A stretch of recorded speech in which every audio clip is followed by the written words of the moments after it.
O problema central de falar do Bolsonaro é que não tem uma plataforma, não tem algo, não tem uma coisa tangível para ser avaliada. O que eu quero dizer? Vamos, por exemplo, falar da Dilma. Tem o que ela está fazendo. Tem um histórico, dá para olhar, dá para ver as propostas e avaliar. Plano Temer. Eu fiz aquele vídeo, foi sacal pra caramba, mas foi quase 50 minutos de eis o plano do Instituto Ulisses Guimarães, do PMDB, para consertar a situação. Então vamos avaliar. Existe um plano Bolsonaro? Existe um corpo de propostas ou de ideias específicas ou mais direcionadas, de posicionamentos declarados abertamente fixos? Não. Dilma é presidente e o Michel Temer é vice-presidente. Bolsonaro é deputado. Ele ainda não é candidato à presidência da República, por isso você não o vê falando muito, muito menos nas emissoras comunistas.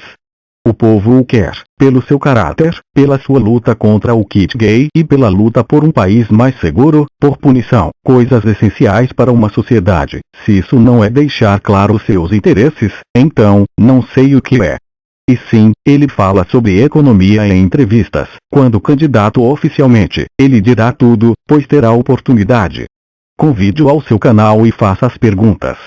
Tem uma posição, tem uma linha, defendo a família, defendo a redução da moralidade penal, defendo que o Brasil tenha negócios com o mundo todo e não apenas voltado ao Mercosul, defendo a revogação do Estatuto de Desarmamento, defendo o fim da política da demarcação de terras indígenas, defendo o agronegócio. Basicamente, né, tem mais coisas também. Agora, eu não deixo de fugir de debate. Eu sou, né, defensor da menor participação possível do Estado. Você pode ver, o governo aqui na questão da economia se amarrou no Mercosul. Nós não podemos fazer um negócio com a Europa, com a Ásia, com os Estados Unidos sem pedir bênção ao Mercosul. E isso aí prejudica em muito os negócios aqui no Brasil, por parte dos liberais. E o empresário tem que ter liberdade para trabalhar. No meu entender, ele pode fazer negócio com o mundo todo, independente do que ele está produzindo. Tá ok? Só dessa forma nós podemos aquecer a nossa economia. A economia, hoje em dia, é o grande termômetro, né, da grande desgraça que se abateu sobre o país. Porque um país sem economia é um país sem emprego.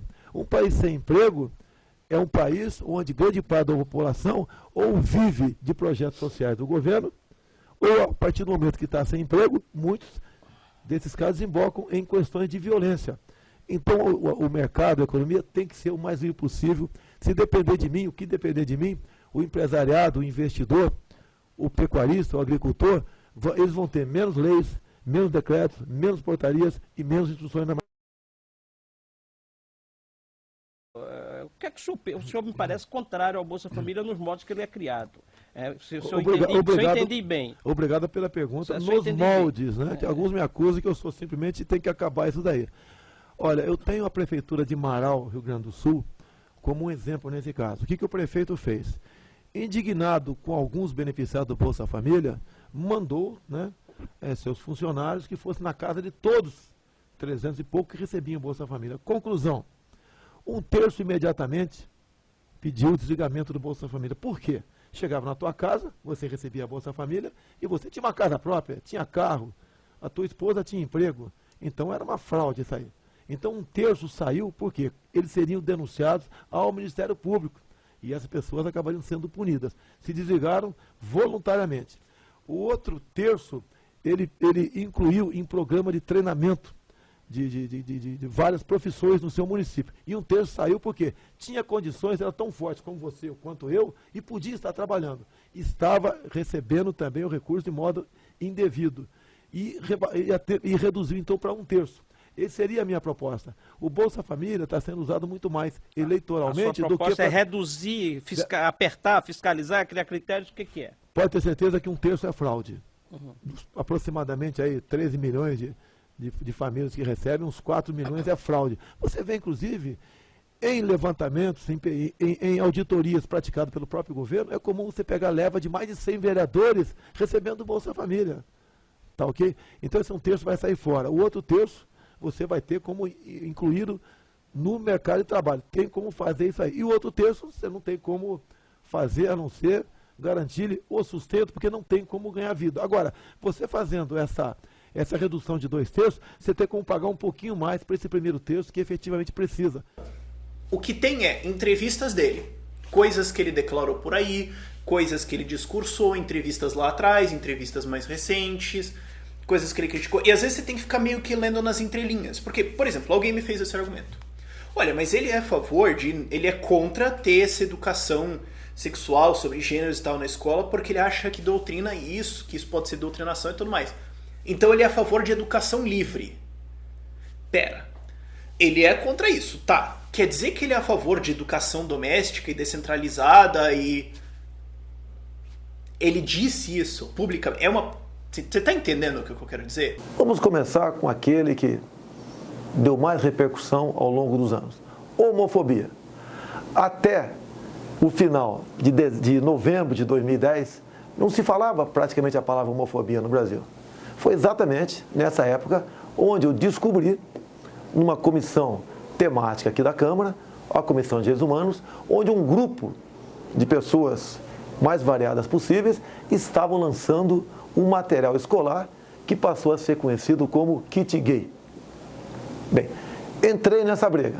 Por quê? O material escolar era para ser distribuído para criancinhas a partir de 6 anos de idade em escolas públicas do Brasil. Ou seja, meninos e meninas de 6, 7, 8, 9 anos de idade passam a assistir filmes, a verem livros e verem cartazes, 2 homens namorando, ou 2 meninas se beijando. Eu não tenho nada a ver com o comportamento de quem quer que seja. Se o homem e a mulher resolver, mais tarde, ir morar com um companheiro, formar um par e morar com aquele do mesmo sexo, vai ser feliz. Agora, não podemos admitir que, por omissão nossa do parlamento, crianças se tornem homossexuais ou tenham esse comportamento homossexual no futuro por influência da escola. Isso é inadmissível. Nós não queremos chegar em casa e encontrar nosso filho brincando de boneca por influência da escola. Queremos que o moleque cresça saudável, aprendendo na escola física, química, matemática, biologia, etc. E vá ser alguém no futuro que seja útil à nação como um todo. A opção sexual dele não cabe a nós. E terminando, na escola não é local de se aprender sexo, nem hétero e nem homo. Quem dá educação sexual para a garotada é o seu pai e sua mãe. Se você não entendeu, ele é contra a doutrinação nas escolas. As escolas devem ensinar ciência, e não ideologias. O que os seus filósofos e mentores iriam fazer não me interessa. Eu sei o que o Bolsonaro quer fazer. Ele quer combater aquilo de que você foi vítima quando estudava. Quem é o Rafael Lima? Como é que aconteceu esse processo que você se tornou um anarcocapitalista? Quando é que você deu aquele estalo? Eu entrei no curso de psicologia com 19 anos, e o curso de psicologia na Universidade Federal do Paraná é um curso, como eu falei, muito, muito fortemente socialista. É um viés bem claro, é bem claramente delineado, e acho que é o segundo curso mais mobilizado da Universidade Federal como um todo. Eu tive professores que eram candidatos a cargos pelo PSOL. Então, e por isso eu conheço bem como eles pensam, né? Porque eu vi os caras. No meu curso de psicologia eu fui forçado a ler muito Marx, muito Engels, e eu já sabia que tinha alguma coisa errada ali quando eu fui ir atrás da crítica, fui atrás das coisas para responder, e conforme eu fui lendo o socialismo, eu fui vendo vários erros ali dentro, que quando você lê, eu acho que um dos melhores jeitos de abalar um socialista é fazer o cara ler Engels, porque os argumentos do Engels, especialmente no ideologia alemã, são umas coisas assim que você olha e fala, não, peraí. Você tem que ficar vendo entrevistas, você tem que ver... Ah, não, mas ó, tem um vídeo dele lá de 2011 dele falando alguma coisa. Meu, 2011 a maioria de vocês era socialista. Eu poderia entrevistar... Eu não sei se eu faria isso. Mas se eu tivesse a oportunidade de entrevistar ele aqui no canal, eu no mínimo cogitaria isso. Pra perguntar, e isso? E essa coisinha aqui? O que você é? Imposto é roubo? Fazer essa pergunta na cara dele. Imposto é roubo? Você acha que sim? Você acha que não? Porque tem gente que diz, um conservador. Provavelmente. É um liberal. Ele se diz a favor de livre mercado, de livre comércio, mas daí você vai atrás e vê, não, tem declarações aqui que não, tem que proteger isso, não pode privatizar a Petrobras. Não, mas isso ele falou lá atrás, ele concorda ainda ou não? Não sei.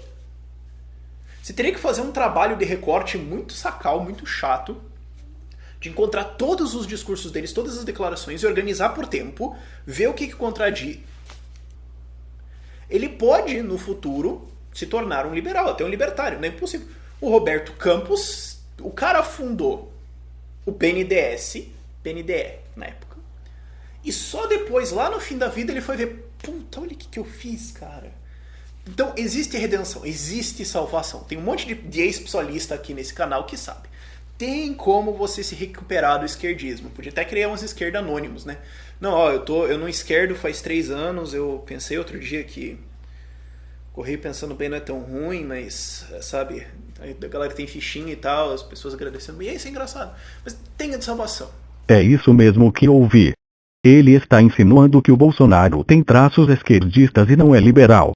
Agora, existe uma guinada liberal manifesta com frases específicas, com declarações específicas, com um plano manifesto? Não. Ele fala algumas coisas e ele fala algumas coisas que dão problema. Sim, esse é um outro problema dele. Ele tem nesse sentido meio que uma síndrome de Dilma. Como que você ferra a Dilma? Você fala, Dilma, fala 3 minutos sobre a Coca-Cola. Você sabe que ela vai falar merda. Você sabe. Poderia citar alguma merda que ele tenha dito. Ele tá ficando mais esperto. Eu tenho notado isso. Ele tá ficando mais esperto pra não cair dessas, inclusive gravando a própria entrevista pra soltar inteira depois, porque os filhos da puta vão editar. Ele sabe. Agora, tem esse problema. Política não é a solução. Política nunca vai ser a solução. A política é o problema. O Estado é o problema. Políticos podem reduzir a sua influência, podem frear o seu crescimento, podem atrapalhar ele de alguma forma, mas eles vão terminar com o Estado? Eles vão abolir os impostos? Eles não vão fazer isso. Obviamente isso não irá acontecer porque o Estado é necessário, não acha? Se não tiver impostos, não tem político. Sem político, como você irá sair às ruas e ter a proteção da polícia? Como você sairá às ruas e poderá andar em uma rua asfaltada com seu carro? Como você irá ser julgado culpado ou inocente de uma acusação? Como irá ser feita a manutenção e regulamentação do padrão de qualidade das coisas sem o Estado? Um país sem Estado é um país sem leis. Você mesmo diz que o político não irá acabar com o Estado. Que bom, não é o caos o nosso objetivo. Queremos menos impostos e um país mais estadunidense. Nós precisamos vencer a política por fora. Pelo livre mercado, pela livre iniciativa dos indivíduos, pela livre associação de nós, tentando resolver os nossos problemas sem o Estado.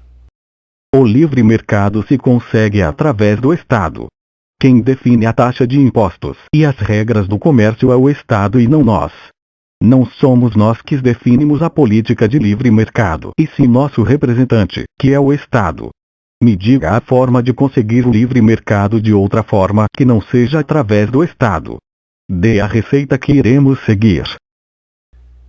Se agarrar a políticos é cair na mesma armadilha com um sabor diferente, com uma isca diferente.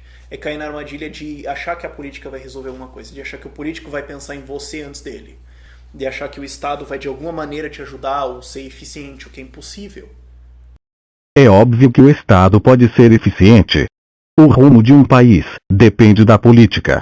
Uma das medidas que podem aumentar a nossa qualidade de vida seria reduzir impostos. Se a carga tributária sobre o consumo fosse menor, o que aconteceria com a economia brasileira? Geraria um consumo maior, as pessoas poderiam comprar mais, geraria mais emprego, mais renda para todo mundo. Vide o exemplo do IPI, da linha branca e dos automóveis ainda nesse ano, que é um exemplo bem recente, né? No momento que o governo baixou a carga tributária, mais gente chegou ao automóvel. Isso geraria assim, as pessoas poderiam até não comprar mais, mas poderiam poupar mais.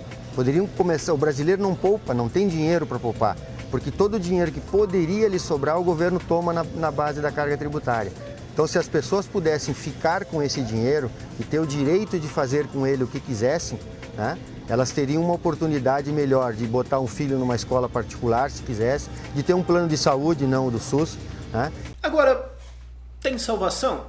Pode se tornar um libertário lá na frente, como eu falei. Pode se tornar um libertário, pode defender a liberdade muito grandemente, não estou dizendo que não. Pessoas já se salvaram disso antes, já se salvaram do estatismo, então não vamos sair condenando ninguém. Agora, é isso, não tem muito o que ver, não tem uma plataforma muito clara, tem muitos discursos, faz muito barulho, mas fala muito, mas não diz muita coisa. Se ele não tem uma plataforma, se não tem propostas e não fala sobre o assunto, então, como você chegou à conclusão de que ele não é liberal e capitalista? Então, a gente fica nisso. Por enquanto, a alternativa liberal no Brasil ainda está se formando e ele pode vir a integrar ela, mas no momento com o que eu estou vendo, não estou convencido. Se ele está estudando liberalismo, se ele está indo nessa direção, se ele está vendo isso, desejo sorte, desejo que estude muito, porque a pessoa não enche o saco dele, e pode vir a ser alguma coisa interessante lá na frente. E quanto ao liberalismo econômico, qual que é o posicionamento do senhor? Olha, o Estado, né, só o essencial, nada mais além disso. No resto tem que deixar para a iniciativa privada e para que o mercado aqui se acomode. Tem que ser assim, quanto mais Estado, mais corrupção, mais tristeza para o povo brasileiro e menos esperança.